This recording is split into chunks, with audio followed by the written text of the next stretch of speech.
আমির হামজা হে গেছে সংসদে যায় রুমিন ভাড়া না ভাড়ে ওই যে আমাদের সরাইলেন।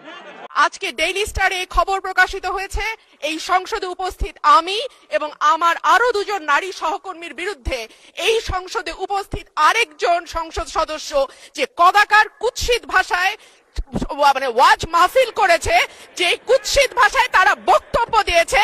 আমি আপনার কাছে এই ব্যাপারে বিচার চাইছি মাননীয় স্পিকার।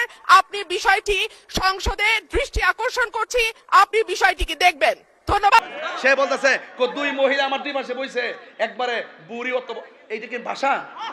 এটা কি ভাষা? তার মিনিমাম 100 কোটি টাকা জরিমানা করে সুকুশ করা দরকার ছিল। কথা বলেন ঠিক না ঠিক? যার কাছে সংসদের ভিতরে দুইটা নারী নিরাপদ না, কটূক্তি ভাষায় কথা বলে, সে অন্যান্য নারীদেরকে নিয়ে বিষোদ্গার করেছে। রাশমিকা মান্দানার ক্ষেত ফাজলামি শুরু করছে দেশের ভিতরে। আমরা বলি আল্লাহর পাগল, তোমরা দেশ চালাও, যা করো, কোনো ইন্টারেস্ট নাই, কিন্তু তোমরা ফাজলামি করবে এই সুযোগ আমরা দেব না ইনশাআল্লাহ। কথা ঠিক না? রেখে দিলাম, আমির হামজারে গ্রেফতার করা হোক। যে মা বন্ধুকে সম্মান দিয়ে কথা বলতে জানে না, সে জনপ্রতিনিধি হওয়ার যোগ্যতা তার রাখে না।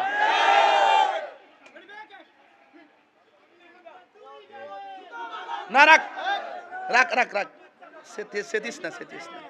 মারহাবা জোরে কোন? আপনারা বুঝছেন না আমার তেজটা কত দূর? আপনি মনে করেন যে আমি ছেড়ে দিছি? সাবধানে, আবার সুন্নিরা কি দুই না এক?